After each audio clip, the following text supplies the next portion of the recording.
Salut les amis, on va revenir sur cette UFC 326. J'ai pas vu tous les combats, mais j'en ai vu pas mal quand même. Et j'ai même vu j'ai même vu les premiers combats en fait. Et c'était quand même moi je trouve que c'est un bel UFC. Il y avait des combats intéressants. Ça nous a permis d'avoir quelques confirmations. Ça nous a permis, moi ça m'a permis de découvrir comment il s'appelle. Alors je vais me moquais de lui, mais rassurez-vous, c'était au deuxième degré. Je suis en train de chercher. Dia. Ah, oui, je disais qu'il avait le look d'un il avait le look d'un fonctionnaire kazakh, mais un fonctionnaire kazakh qui fait beaucoup de boxe après le boulot. Non, non, mais voilà. Non, j'aimerais juste revenir avant sur la carte UFC à Washington. Hein, on sait que Donald Trump, le tyranno, en est même à se mêler des cartes UFC, qu'il a demandé un super UFC à la Maison Blanche. Dans un premier temps, on nous avait annoncé 12 combats formidables. On nous avait expliqué qu'il n'y aurait que des titres. Qu'est-ce qu'il y a d'autre? Et puis petit à petit, ils se sont rendus compte que ça leur coûtait des sous, qu'ils n'allaient pas en gagner. Hein, parce qu'avec Donald Trump, c'est tu lui donnes de l'argent, mais tu en prends pas. Et puis petit à petit, la carte, elle est passée à 6. Avec un combat pour le titre. Non, pas deux. Une ceinture intérimaire. C'est pas une ceinture. Non, mais parce que j'entends maintenant les mecs, ouais, il a une ceinture. Non, il n'a pas de ceinture. Enfin, si tu veux, à son pantalon, il a une ceinture. Il n'y a pas de problème, il peut même mettre des bretelles.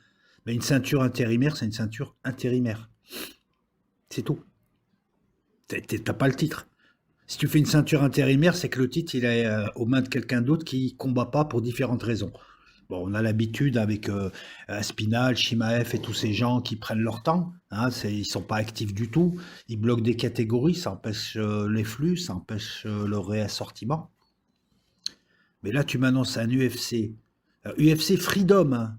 Le mec qui attaque tout le monde, enfin bref, Freedom, genre le pays de la liberté. Tu peux te faire tirer dessus par des agents ICE, tu peux crever la dalle.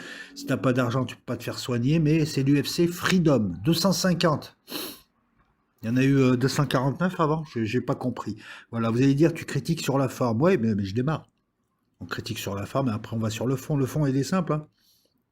Ilia Topuria, Justin Gaethje, pour le titre. Ok, beau combat, très beau combat.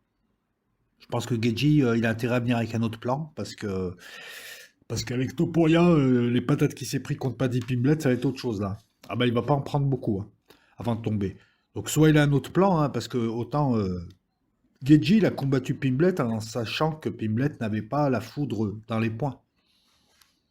Ceci explique peut-être son attitude. Il s'est pas mal ouvert. Il a pris beaucoup de risques. Mais qui nous dit qu'il va faire la même chose contre Topuria? Non, il va changer de plan, forcément. Sauf que Topuria, il est tellement complet que je vois pas trop où il peut le battre. Debout, non. Topuria, il encaisse, et dès qu'il met des patates, au bout de 2-3, c'est fini, c'est réglé, plus de son, plus de lumière.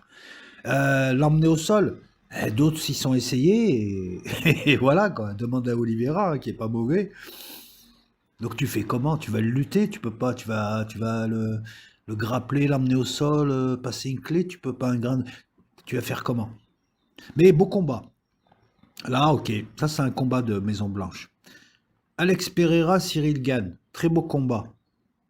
Alors on nous dit championnat du monde poids lourd. Puis après on nous dit c'est intérimaire. Moi j'ai l'impression que c'est le titre. Je m'explique. Aspinal, au fait, il a combattu pour prendre la ceinture. Non, John Jones est parti. Aspinal a eu le titre. Il avait un titre intérim. On est d'accord. Ben là, je pense que ça va être un peu pareil. Parce que Aspinal, tout le monde maintenant commence à comprendre. Tu as des médecins qui interviennent.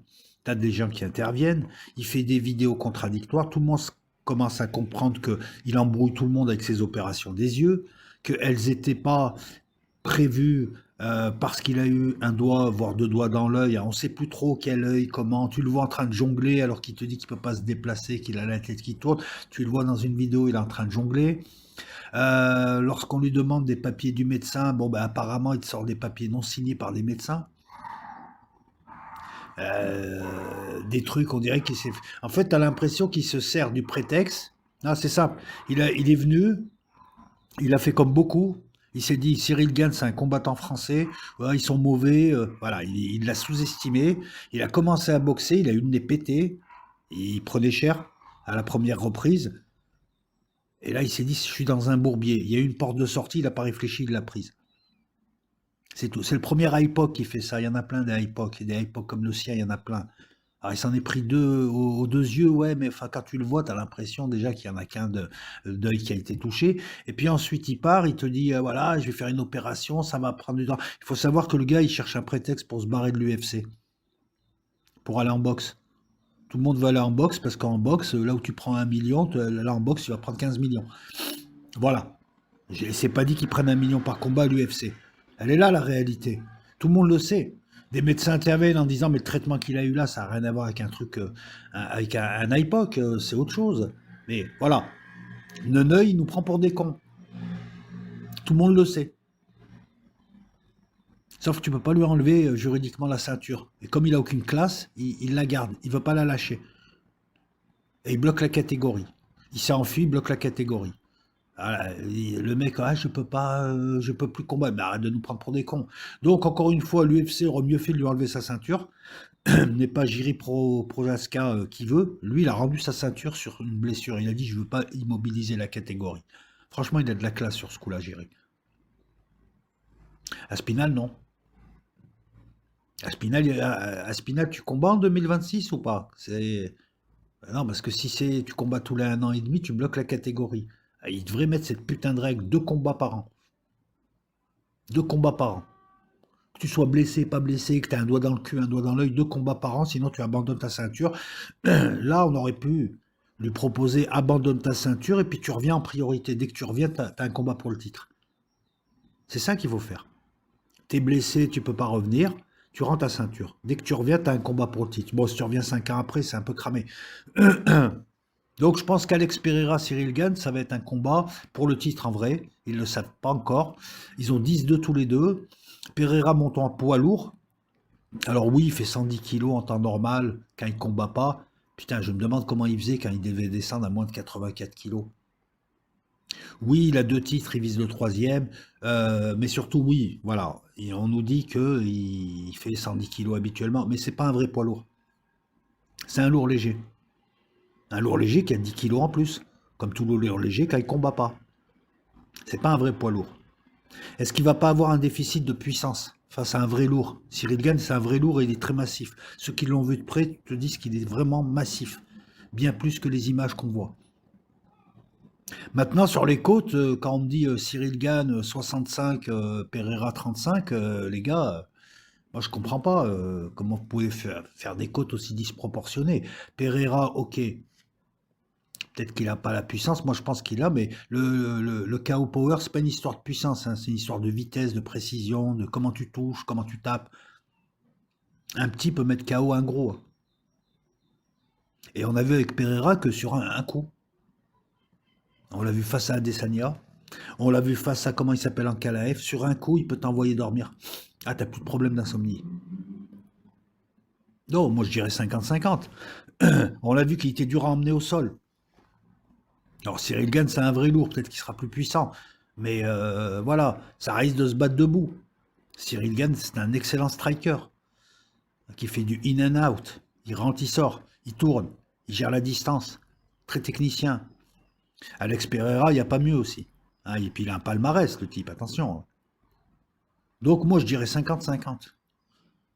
Gane a sa chance. Mais va falloir boxer, mais pas boxer comme Pereira, parce que Pereira, il a une gauche. Voilà, tu peux pas me dire c'est 65%, alors que l'autre, sur un coup, il peut te mettre KO. Ça marche pas comme ça. S'il avait la force d'un mec bon, qui tape pas trop, tu vois, genre qui tape comme ma grand-mère, je te dirais, ouais, oui, Cyril Gane va le gérer, puis 65-35, c'est ça ce que ça veut dire, 65-35, c'est qu'il le gère, le mec, tranquille, il le gère. Et là, non. Non, 50-50. On a un beau combat. On a un très beau combat. Mais après, c'est quoi ces combats? C'est quoi ces combats de clochards? Il y a 6 combats au lieu de 12. Ça devait être des combats pour le titre, il n'y en a pas. Il n'y a pas un combat féminin. Arrêtez de me dire que les combats féminins sont chiants. Allez voir Zhang, la chinoise, lorsqu'elle a combattu Jerzik. Allez voir ses combats, les gars. Combats de fous. J'ai vu des combats de fous. Allez voir. Non, mais sérieusement. Même les combats de Manon Fiorot, arrêtez de me dire qu'ils sont chiants, c'est pas vrai. C'est pas vrai, vous voulez quoi? Je comprends pas. Ouais, mais il tape pas comme les hommes. Ouais, mais ça tape. Ce que nous, on voit, tu n'es pas un pression-mètre. Tu n'es pas un appareil à pression. Tu prends ton pied dès qu'il y a tant de pression et dès qu'il y a moins de pression, tu prends pas ton pied. Tu regardes un combat, même si ça va moins vite, ça va quand même assez vite. Ça conne, ça tape, il y a de l'intensité, il y a un narratif. Donc voilà, donc il n'y a pas un combat féminin. Ou alors Donald Trump n'en voulait pas, il est misogyne. C'est possible. Il n'y a pas un putain de combat féminin. Alors qu'il y a quand même des stars. Je comprends pas. Tu nous proposes Mauricio Ruffi, Michael Chandler. Mais Michael Chandler, putain, le mec, il est rincé, il a 500 défaites, là. Le problème de Michael Chandler, c'est pas lui. Enfin, si, il est trop petit pour la catégorie. Donc, il est à fond, il est à bloc. Une fois que tu gères sa furia, c'est fini, il est trop petit. Il leur rend tous 10 centimètres. Qu'est-ce que tu veux qu'il fait? Il a, en taille, en allonge, je sais pas, mais ça doit facile être 15 centimètres. Le problème, il est là, il aurait jamais dû monter dans cette catégorie. Il devrait redescendre d'une catégorie. Il a aucune chance dans une catégorie de tueurs. Ruffy, c'est un tueur qui n'a pas le sol. Ça va être chiant hein, s'il veut rentrer dans le top 5, même s'il est mis en avant par l'UFC. Il est bon, mais c'est pas un combat de légende, ça. T'as un putain de loser qui est en train de devenir le Tony Ferguson de la catégorie contre Mauricio Ruffi qui, je suis désolé, il a encore rien prouvé. Il est bon, il est dangereux. Hein. Il a encore rien prouvé, bien au contraire, il a montré qu'il n'avait pas de sol. Ils vont lui mettre des strikers. D'ailleurs là, ils lui ont mis... Ça va être compliqué pour Ruffi, hein, mine de rien. Chandler, là, il a un coup à faire par contre. Il faut juste qu'il évite les patates de Ruffi. Mais il a un coup à faire parce que l'autre, il n'a pas de sol. Et Chandler, au sol, il est bon. C'est un lutteur. Donc je pense que voilà, Chandler, dès le début, va essayer de l'emmener au sol. L'autre, dès le début, je ne sais pas s'il a une défense anti-sol, mais ce serait bien de s'entraîner dessus. En même temps, c'est pas en 6 mois ou en un an que tu as une défense anti-sol à ce niveau-là. Hein, quand tu l'as pas, c'est compliqué de l'acquérir. Donc voilà, mais c'est pas un combat de légende, ça. McGregor vit depuis 5 ans du trollage. Ce type ne veut pas combattre, il est fini, il est dépassé. Eux, ils ont avancé, lui, il fait plus rien. Il se drogue, il viole, il tape des gens, il insulte des gens, il baratine, c'est tout ce qu'il fait. Il s'entraîne, Zama. McGregor, ils n'ont pas voulu le mettre à la Maison Blanche parce que la dernière fois qu'il y a eu une pesée avec Chandler, il s'est pas réveillé, il était stone. On te dit, il était blessé au pied, ben, bien sûr. Tout le monde sait qu'il était stone. C'est ce qui coince. Il n'est pas fiable. C'est comme John Jones, il n'est pas fiable. La veille, il peut te dire, ah ben finalement, je peux pas combattre. Tu veux le mettre contre qui?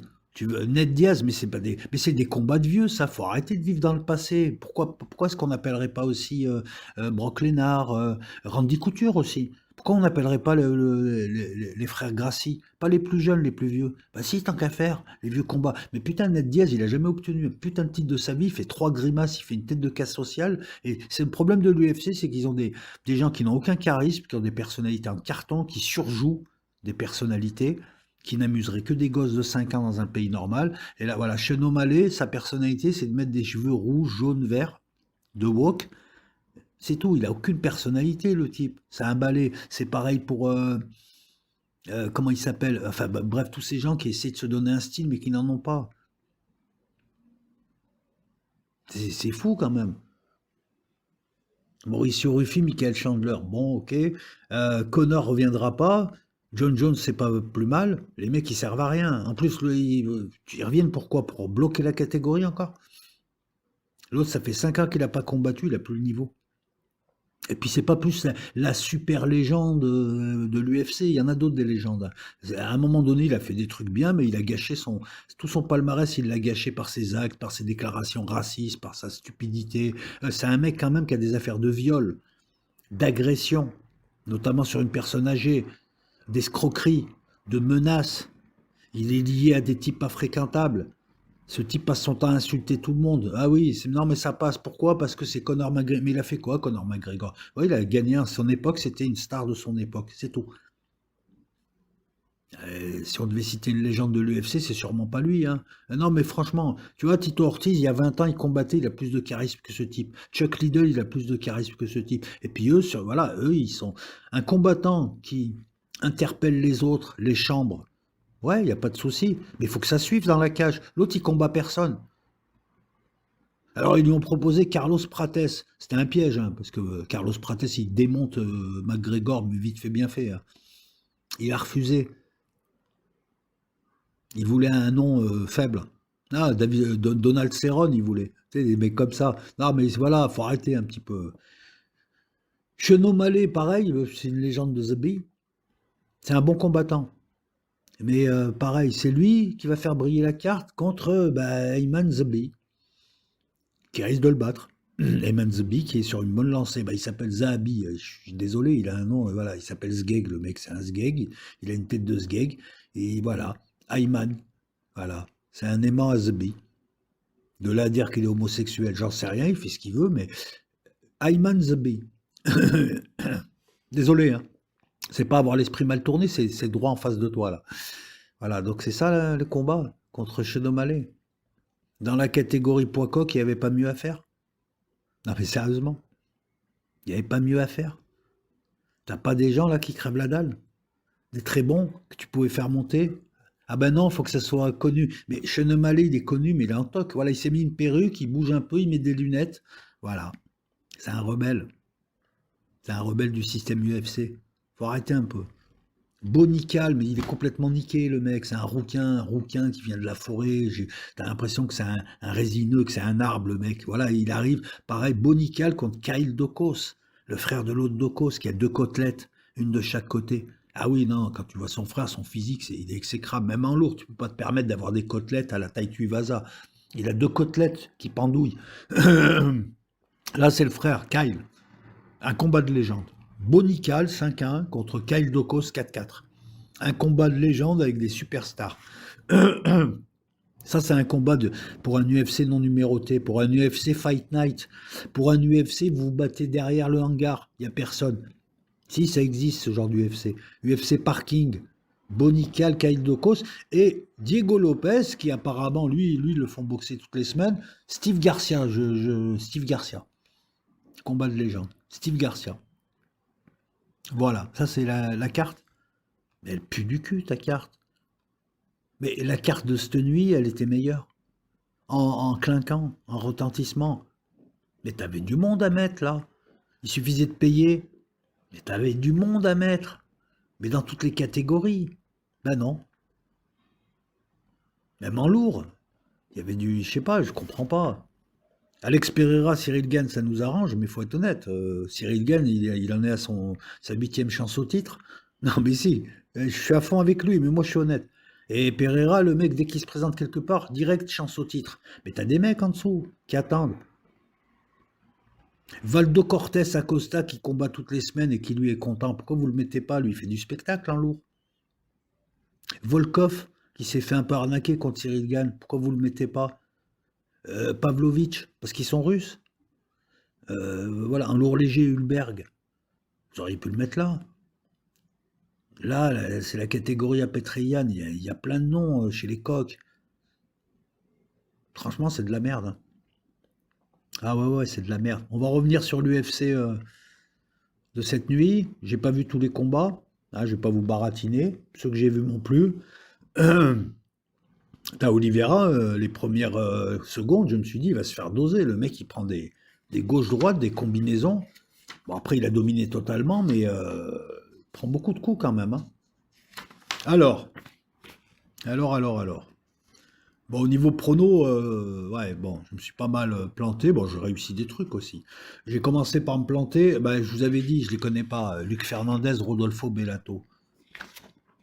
Je les connaissais pas. J'ai fait ce que j'ai pu, hein. Si je me suis planté, j'ai donné Fernandez. Fernandez, il rentre, il domine. On a un combat de mi-lourd. Fernandez rentre, domine. Bellato, je le vois. Je me dis, putain, il va pas rester longtemps. Ça touche. Ça touche beaucoup. Bellato, il passe la première reprise. Je me dis, il va pas tenir la deuxième. Et puis d'un coup, on comprend pas. Bellato du Bellator, peut-être. Et il est surprenant, hein, le mec. Il a réussi à tenir, mais il a surpris. Une patate plus de son lumière. 2 minutes 42 à la round 2. Ah, Fernandez, il s'est écroulé, finition brésilienne, bras levé. Ah, un gauche au menton, il tape à la sonnette, c'est fini. Ça sonne. Voilà. C'était fluide, c'était un beau combat. Je ne connaissais pas, mais c'était un beau combat à suivre parce que ça bougeait, il y avait de la qualité. Et même le perdant, il perd sur, voilà, sur un coup. Il sait même pas ce qu'il a fait de mal, en fait, sur un coup, sur une erreur. Le truc qui te frustre, en fait. Tu peux même pas te reprocher un truc, quoi. Tu dominais, tu essayais de finir bien, tu te précipitais pas. La deuxième reprise arrive, tu reprends, tu touches beaucoup, tu t'avais pas la droite de l'espace qui arrive du fin fond de l'espace. Après, on a eu Raphaël Tobias, Diar, Nourgozaï, ouais, c'est lui, Diar. Alors, Diar, je le vois arriver, Bouboule, j'ai dit, ouais, 40 ans, fonctionnaire, peut-être directeur d'une administration au Kazakhstan. Mec qui fait un peu de boxe des fois. Je me suis dit, attends, c'est quoi? Surtout que le Raphaël Tobias, qui se fait appeler bipolaire, euh, tête de fou, tête de démon, ils t'ont fait une sorte de jeu de lumière qui lui donnait une tête de démon. Le mec costaud, la brute, quoi, le mec que tu amènes avec toi quand tu récupères des enveloppes le lundi dans les bars, dans les boulangeries à Marseille. Voilà, tu l'amènes avec toi en t-shirt, en général, les gens payent et l'enveloppe est garnie. Là, je me suis dit, Diar, tu vas te faire doser, Diar. Et tout. Le combat démarre. Je vois Tobias qui essaye de mettre toute ça. Il est très puissant. Sauf qu'il boxait sur un coup. Et de l'autre côté, un putain de technicien. Un boubou, putain de technicien, qui boxait en contre-attaque, qui touchait, qui, même en puissance, en lutte, enfin, le combat du tiers-monde, super agréable à regarder en vrai. Le gagnant, il gagne une carte verte. Voilà. Non, non, non, mais c'était un super combat avec un super technicien, Diar, voilà, qui a géré la puissance de l'autre, qui le touchait. Dès qu'il tapait, il touchait à la tête. C'était précis. Quand il fallait kicker, il kickait. Il l'a géré, mais il l'a dominé. Il l'a tellement dominé qu'on le voyait le finir. Et puis le Tobias, à la troisième reprise, il a presque réussi quelque chose. Il était là, il a combattu pareil, il a combattu avec ses armes. Voilà, donc très beau combat aussi. Avec deux beaux guerriers quand même. Mais un très technicien. Ah, c'était un plaisir à regarder. Donc je vais le suivre aussi, je l'ai découvert. Le fonctionnaire d'hier, là, mais moi, il m'a impressionné. Très très bon technicien. On a un mec, on aurait dit qu'il avait du métier. On aurait dit que ça faisait 50 ans qu'il était là. Il se déplaçait bien, il était mobile, il tournait, il gérait la distance. Il kickait, ah ça a kické. Ah, c'était un combat de kickette, hein. Voilà. Qu'est-ce que tu veux que je te dise? Le troisième combat. Et puis on a vu Poirier en intervieweur. Ah, c'était gênant. Quand il faisait des blagues, on aurait dit Tom Cruise qui faisait des blagues de gosse de 5 ans, hein. Vous avez jamais vu Tom Cruise faire des blagues tout excité dans un avion? Voilà, il fait rire des journalistes. On dirait, ouais, enfin, ça fait pitié. T'iras voir. Qu'est-ce qu'on a? On a eu des pubs, des pubs, des pubs, des clips, des pubs, des clips, des pubs. Putain, Paramount. Non, mais sérieux. Ouais, mais les pubs, ça fait que tu payes moins cher l'abonnement. Ouais, mais moi, je pirate le truc, j'en ai rien à foutre. Des pubs, des pubs, des pubs. Oh putain. La moitié de la soirée, c'était des pubs. C'est ça qui m'a endormi. Ah, on aurait pu appeler cet UFC l'UFC Cody, hein, c'était sous Codé, il y avait trois Cody. Ah, le troisième, c'était marrant, hein, Garbrandt. Parce que le truc, il peut durer 2 3 heures, hein. Après, t'as les clips Miami, le clip UFC, le clip Intel, le clip l'autre. On essaye de te vendre des personnalités hyper stéréotypées, sans véritable charisme. On tente de créer des narratifs, des histoires, des symboles, mais ça sonne creux, publicitaire. Tu sais, t'as l'impression que c'est Las Vegas ou Dubaï, quoi. Ça sonne artificiel, donc faut aimer, quoi. Alors on a ensuite Jesus Aguilar. Ah non, c'était niqué, Jesus. J'ai donné Jesus gagnant, mais Jesus, il peut pas, voilà, Jesus, il peut pas tout faire. Voilà. Jesus Aguilar, il fait 1 mètre, 1 mètre, et l'autre, il faisait 2 mètres. Voilà, j'ai pas compris. Non, mais l'autre, il doit faire 1 m 85, 90, et l'autre, il devait faire 1 m 60. Donc, et puis, on a eu un Chinois, on va l'appeler Tsu. Pareil, très très bon technicien, qui s'emballait pas. Il cognait. En fait, c'est simple. Aguilar devait se mettre loin et tourner. Dès qu'il rentrait, l'autre, il le châtiait. Avec les jambes, avec les poings. Ah, il le faisait payer la visite, hein. Ah, très cher. Donc Aguilar, qu'est-ce qu'il essayait de se faire? Il rentre, il se fait cogner, mais il colle courageusement et il essaye de passer un moulinet ou deux pour le mettre KO. Voilà, c'était sa tactique, parce que sinon tu peux rien faire d'autre. Tu peux pas l'approcher, l'autre était fort en tout. Il t'a mis des coups de coude. Aguilar a été courageux, il t'a pris un coup de coude. Il l'emmène. Aguilar emmène l'autre. À un moment donné, il arrive à le coller. Il l'emmène à la cage. L'autre, il se tourne. Il lui met des coups de coude. Il en faisait. C'était sa serpillière. Voilà. Donc, c'est déjà miraculeux que le Aguilar en sang finisse le combat. Décision unanime. Sous Mouda Erji. Très très bon. Catégorie mouche. À suivre aussi. Ensuite, Cody Durden qui perd contre Niam Jargal. Je vais être honnête avec toi, j'ai pas vu le combat. Je me suis endormi, il y avait trop de pubs. C'est des pubs. Et Ricky Turcios, je croyais que tu allais gagner, je t'ai pas vu. Tu t'es fait démonter. Enfin, tu t'es fait démonter par Alberto. Alberto qui t'a fait une anaconda. Ah putain, Ricky. Cody. Le premier Cody. Cody Brundage. Ah ouais, c'est. Ou c'est le deuxième Cody? Ouais, ouais, parce qu'on avait Cody Durden déjà. Cody Durden. Tu peux décliner tous les Cody. Cody Rayad. Je vais me faire appeler Cody Rayad. Cody Philippe, Cody Jones, Cody Lucienne, Cody Brundage contre Dante Johnson. Est-ce que c'est le frère du Johnson d'après? Je sais pas. Qu'est-ce que tu veux que je te dise? J'ai pas vu le combat, donc je vais pas te mentir. Par contre, celui d'après, je l'ai vu, j'ai vu la troisième reprise. Cody Garbrandt perd tous les rounds et il gagne. Parce que Long Xiao, complètement con, complètement pété, qui dominait, qui était archi puissant, le gars il devait être chargé, hein, comme il était excité. À la troisième reprise, il a pris 2 points de pénalité. Sinon, il avait gagné. Il dominait. Sauf qu'il a mis des coups de poing à l'autre. Allen, il l'a fait vomir, il lui a mis un coup dans le. Alors, ils lui ont vite mis des points de pénalité, alors qu'il gagnait le combat. Mais c'est marrant, j'ai jamais vu Herbdin, je l'ai jamais vu mettre des points de pénalité aussi rapidement. Ouais, il l'a touché au cou, il l'a touché 2, 3 fois, mais enfin on voit plein de combats où tu as plein de coups illégaux. Et là par contre, il n'y a pas Vous avez quand même donné 2 points de pénalité à un type qui gagnait tranquillement. Garbrandt à la fin, il a essayé un truc à la Bossy, ça n'a pas marché. Mais c'est un type qui a pété les plombs, qui a été complètement con, parce qu'il s'insultait les gars, hein, il se chauffait et tout. Il s'est bousillé le combat lui-même, et je trouve que les points de pénalité, quand même, 2 points. Vous avez décidé de faire gagner le combat à un type qui a perdu le combat, à l'aise. Il y en a, ils vont me dire, ouais, la première, il a pris la première, peut-être, mais la deuxième et la troisième, il a pris cher. Donc, Long Xiao, tu peux t'en prendre qu'à toi-même, hein, parce que t'es pas américain. Tu peux pas, voilà. Si t'es américain, tu peux faire des coups illégaux, on va juste te sermonner comme ça. Tu peux. Mais si t'es chinois, non, mais si, c'est ça. Si tu mets un coup sous les couilles ou un coup de poing à l'aine, ou tu te trompes un peu parce que t'es passionné, parce que vous êtes en train de vous chauffer, vous détestez, donc tu t'as pas forcément la tête claire, tu prends des points de pénalité. Quand j'ai vu dans la reprise, premier point, deuxième point, j'ai cru que c'est le ralenti du premier, du deuxième, du premier, pardon, le deuxième. Retrait de points. J'ai dit, mais attends, vous êtes en train. Après, je me suis dit, comme j'ai pas vu la première reprise et la deuxième, je suis arrivé à la troisième, je me suis dit, peut-être qu'il a perdu le combat, de toute façon, c'est pour ça. Non, non, non, il avait gagné le combat. Bref. Dommage, combat très engagé, hein. Ah, une vraie guerre. Grégory Rodriguez contre Bruno Ferreira. J'avais donné Rodriguez, il est super fort, Rodriguez, hein. Là, c'est son moment, hein.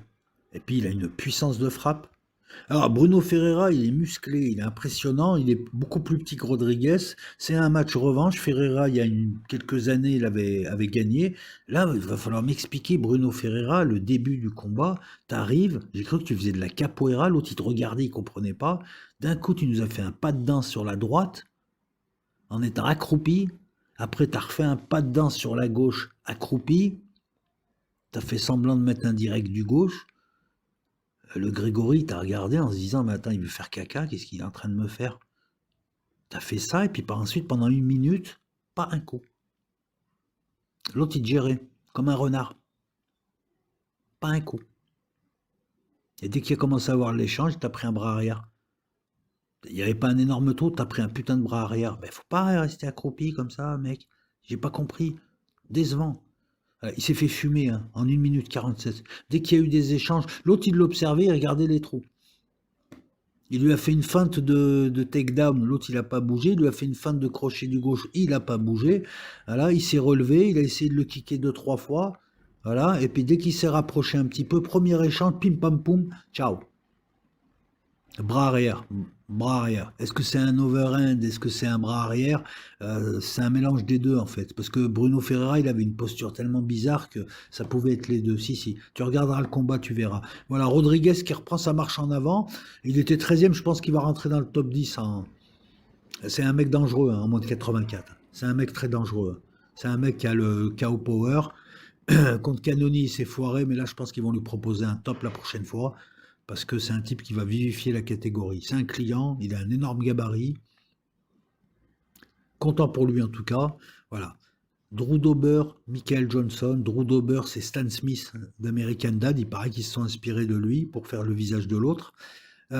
Surtout le menton. Voilà, Drew Dober, je te disais, il n'a plus rien à espérer, mais en même temps, il est là. Mais déjà, expliquez-moi un truc. Vous regardez les deux combattants, il y en a un, et puis il fait 10 kilos. Drew Dober, tu as l'impression qu'il fait une taille de plus que ses adversaires. Pourtant, il est plus petit. Il a des jambonneaux, le mec. Ah, mais il te met un low kick, c'est bon, t'as plus de tête. Voilà, il te met un low kick, t'as mal à la tête, en fait. Le combat était sympa. Michael Johnson, qui paraissait être plus frêle, se débrouillait bien en boxe, encaissait bien. Et puis à un moment donné, Drew Dober, il a décidé, voilà, il a passé la deuxième. Il est toujours diesel, il monte doucement. Voilà, mais bien quoi. Et donc ça c'est fini, comme ça devait se finir. Deuxième reprise, 1h53, poum, ciao. Après, on a Rob Font. Est-ce que c'est Rob Font qui a travaillé avec Val ou je sais pas, contre Raoul Rosas. Un peu déçu parce que Rob Font, il est arrivé, il voulait pas se faire emmener au sol, et puis il s'est fait emmener au sol tout le long. Rosas, j'ai cru que c'était Makachev. Il a passé son combat à emmener l'autre au sol. Et il l'a archi dominé au sol, hein. Il te l'a. Waouh, mais putain, même une serpillière offre plus de résistance. Mais j'avais l'impression que c'était parce que debout, Font se débrouillait bien. Donc décision unanime, Raul Rosas, qui est le petit jeune là, va monter. Font, il a perdu, mais il a perdu. Au sol, c'était une crêpe, mais en même temps, qu'est-ce que tu veux que je te dise? Voilà, il n'avait pas de solution. Donc l'autre l'a traîné au sol, constamment. Surtout, peut-être moins la première, mais à la deuxième et à la troisième. Caio Borrallo, régnier de Rieder, et Unanimous. Unanimous. Bon. Caio Borrallo, là, il s'est fait une victoire tranquille, je pense. C'est une bonne victoire. Derrida, il vient de se cramer, je pense. Je pense que là, Derrida, il va falloir qu'il rame un peu, qu'il refasse une série pour qu'on lui accorde de l'attention, parce qu'il a perdu. Et voilà, on nous l'annonçait, on annonçait Bonical, le futur je sais pas quoi, il se fait battre par De Rieder. On le tombe, on l'oublie, on te dit De Rieder, la culture de l'instant, De Rieder c'est le meilleur. De Rieder il perd contre Allen à la surprise générale. On se dit, ouais, mais bon, il va revenir, il avait un souffle au cœur ou je sais pas quoi. Là, non. Comment tu fais? C'est une catégorie aussi qui est un peu, les moins de 84 bloqués par Shimaev. Voilà. Caio Borrallo, lui, va se voir proposer une chance au titre, je pense. Ils sont capables de le faire passer devant Nassourdini-Mavov, hein. Apparemment, Nassourdini-Mavov, c'est leur bitch, hein. Dès que t'as un mec qui arrive, ils le font passer. Ah, c'est honteux. C'est honteux. Et voilà. Et ça me casse les couilles, les mecs qui décident de qui ils vont combattre, comme Shimaev. Je veux pas affronter Nassour. Mais c'est pas toi qui décides. Paris Saint-Germain, ils vont décider comme ça. Non, je veux pas affronter Toulouse. Je préfère affronter Marseille ou Lille. Complètement pété. Entre ça et le manque de lisibilité de l'UFC, où tu sais même pas, enfin, tu le vois que c'est pas le plus méritant qui a des chances au titre. Hein, encore une fois, Manel Capé, il est numéro 2. Il monte. Il est super fort. Au lieu de lui proposer le titre, alors que là, il est sur une bonne série, on le propose à Tatsuto Taira. Il est en dessous de lui. Pourquoi? Parce que ça vend mieux, parce qu'on veut essayer de faire monter le marché japonais de l'UFC. Voilà. Ce manque de lisibilité avec Paramount et ses pubs me fait dire que l'UFC, c'est pas le mérite, hein, forcément. Nassourdini Mavov, Mostar Evloev, Javit Basharat, il gagne, il se fait virer. Fakhretdinov, le mec, il fait pas un gramme de lutte. Il est sur 6 victoires. Je crois même qu'il a pas perdu un seul combat, il s'est fait virer. Et par contre, on veut nous ramener Masvidal et tu sais, des vieilles chaussettes comme ça. Masvidal, Nick Diaz. Nick Diaz, il boxe 15 secondes par round. Il fait une accélération, les mecs qui sont là, limite ils éjaculent. Franchement, sérieusement. Ils sont en train de tuer l'UFC avec des cartes à la con, des gens qui n'ont aucune personnalité qu'on veut faire monter pour des besoins financiers, pour toucher des marchés, pour toucher des pays. Des gens qui sont là, on croit que c'est des stars qui n'en sont pas, ils passent devant tout le monde. Des gens qui ont une chance au titre tous les deux combats, alors que d'autres font des séries de 8, de 9 avant qu'on leur propose une chance. Est-ce que c'est du sport ou est-ce que c'est du catch? Des mecs qui, dès qu'ils ont le titre, tu les vois plus pendant 40 ans. Ils te bloquent la catégorie. Des gars qui perdent 6 fois, 8 fois, ils sont toujours dans le top 15. D'autres qui, à peine ils perdent, ils sont exclus du top 15. Il n'y a pas de lisibilité. Au bout d'un moment, c'est casse-couille. Je veux dire, on va regarder d'autres organisations. Ah non, parce que nous, le côté voir Sean O'Malley contre Nick Diaz, Masvidal, Conor McGregor, juste pour le spectacle et pour que des gogos achètent des billets à 1000 euros, nous, ça ne nous intéresse pas. Déjà, nous, on met pas 1000 euros et nous, on veut voir les combats. Les combats préliminaires que j'ai vus là, ils valent largement les combats de Masvidal ou les combats de je ne sais qui. Faut arrêter. Mec, un jour, parce que je sais ce que tu vas me dire, un jour, je vais prendre des gens neutres qui connaissent personne, je vais leur montrer des combats avec des prétendus stars, des prétendus combats de légende d'un côté, et des gars inconnus mais qui combattent et qui font de vrais combats, et tu verras. Si le gars tu l'influences pas avec le marketing, il va te dire, mais attends, mais il est bidon ce mec. Ah là, c'était un beau combat. Voilà. Chez Nomalé, t'en parles pas, personne ne le calcule, hein. Il fait pitié le mec, on dirait un wok. Oh, Max Holloway, Charles Oliveira, ben Max Holloway, c'est fini pour toi. Ah, t'as pas pu. Oliveira est impressionnant. Je l'avais donné gagnant. Oliveira, il va avoir une chance pour le titre. Peut-être même avant BSD. Va savoir. Il refuse d'affronter BSD, je le comprends, il regarde là-haut. Topuria, Geji, après ça risque d'être Topuria, Oliveira. La revanche. Et on risque d'avoir Holloway contre BSD. Holloway, c'est simple, c'est un super combattant, mais il est tombé sur un type, c'est son moment. Oliveira, c'est simple, hein, tant que t'as pas un frappeur de type Topuria, t'es dans la merde face à Oliveira. Ah, c'est un putain de grappleur. C'est un putain de grappleur. Au sol, c'est une tuerie. Voilà, donc il l'a traîné en lutte. Il n'est pas venu pour faire la bagarre, il est venu pour gagner, le mec. Il a sécurisé. Donc, à part les deux, trois premières entrées, là où il prenait deux, trois pipes d'un coup, le type, il a fait le combat qu'il fallait, quoi. Donc Charles Oliveira, il est là, et c'est pas dit que la prochaine fois contre Topuria, parce que s'il y en a un qui doit ramener au sol Topuria, enfin il y en a deux, c'est Oliveira et Tsaroukian. Voilà. Maintenant, Tsaroukian dans cette affaire, on le met où? Ouais, non, l'UFC veut pas, mais franchement, ouais, mais il s'est battu en lutte parce que le mec lui mettait des grosses tartes. Ça aussi, c'est honteux quand même. C'est quoi cette société où le provoqué et le provocateur, on les met sur le même plan? Vous avez vu le combat de lutte? Le mec est venu pour le faire dégoupiller. Il lui mettait des tartes et l'arbitre laissait faire. Ce qu'a fait Tsaroukian à la RAF 06, c'était normal. On devrait même pas en parler. Donc toi, tu vas combattre un type qui respecte pas les règles, qui te met des gros taquets. Au bout d'un moment, tu vas t'énerver, mais c'est toi le fautif, c'est pas le type. Il a frappé un fan de l'UFC, mais le mec l'insulte.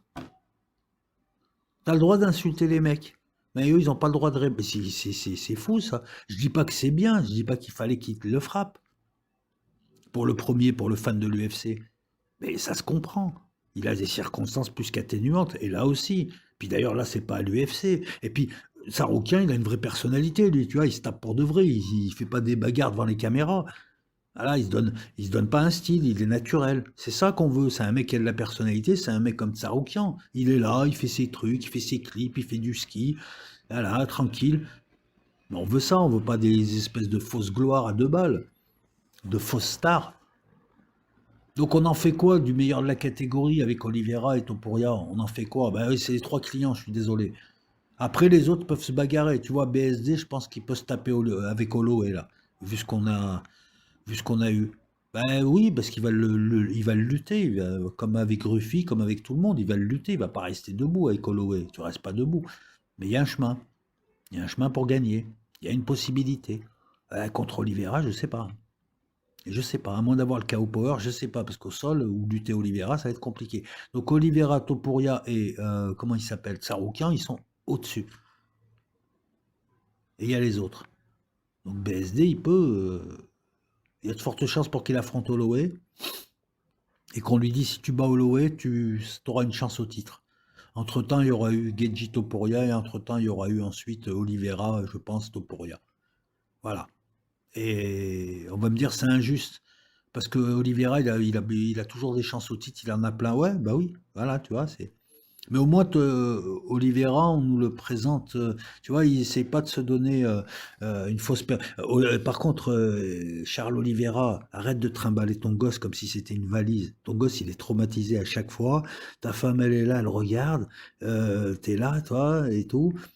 Tu prends ton gosse comme si c'était un. Non, vous avez vu comme il tient le gosse? Le gosse, il est traumatisé à chaque fois. Il se demande où est-ce que je suis et tout. Imagine le gosse, il a 3 ans. Il y a 20 000 personnes autour, ça crie. Ouah, il doit se dire, mais je fais quoi ici? Ah, ça, c'est mon père, mais pourquoi il. C'est flippant. Non, bah, j'ai failli appeler la DAS cette nuit, sérieux. Arrête de tenir ton gosse comme ça et tout. Il le trimballe comme un objet. Bon, en même temps, il est plein d'adrénaline, mais est-ce que c'est le moment voilà, tu devrais laisser ta femme s'occuper du petit. Elle est là derrière, tu la calcules même pas, la pauvre. Elle est toute contente, la pauvre. Elle essaye de. Voilà. Excellent combattant, Oliveira. Je l'ai toujours dit, voilà. Et puis voilà, et puis c'est tout. Voilà. Postpartum de 41 minutes. Et puis on verra pour les prochaines cartes, hein. Je vous dirai, hein, on l'a fait à la cool, hein. À chaque fois on l'a fait à la cool, sans pression. C'est pas une chaîne de MMA, c'est une chaîne qui parle du MMA. On est là à moitié dans la déconne aussi, donc sache qu'il y a aussi un deuxième degré. Et quand par exemple je dis que les mecs c'est des turfs, on est d'accord que c'est des turfs à leur niveau, avec leur père. Parce que voilà, parce que moi j'approche pas aucun d'entre eux, même si je m'entraîne comme eux, je pense pas que je sois aussi fort que le dernier des derniers. Il n'y avait pas de combat féminin, dommage. Voilà, c'est ça aussi, ça on aurait pu en mettre un, parce que c'est toujours bien, voilà, des combats féminins, encore une fois, on aurait pu en mettre, mais il y en a pas malheureusement. Et si tu veux développer, tu vois, je vais finir là-dessus. Au lieu d'essayer de créer de fausses stars, crée des narratifs et mets en avant plutôt les combattantes féminines pour que les catégories se densifient et pour attirer puisque les gens sont attirés par le marketing et ce que tu dis, si tu leur dis que le combat féminin c'est super, ils vont aller regarder et ils vont trouver ça super.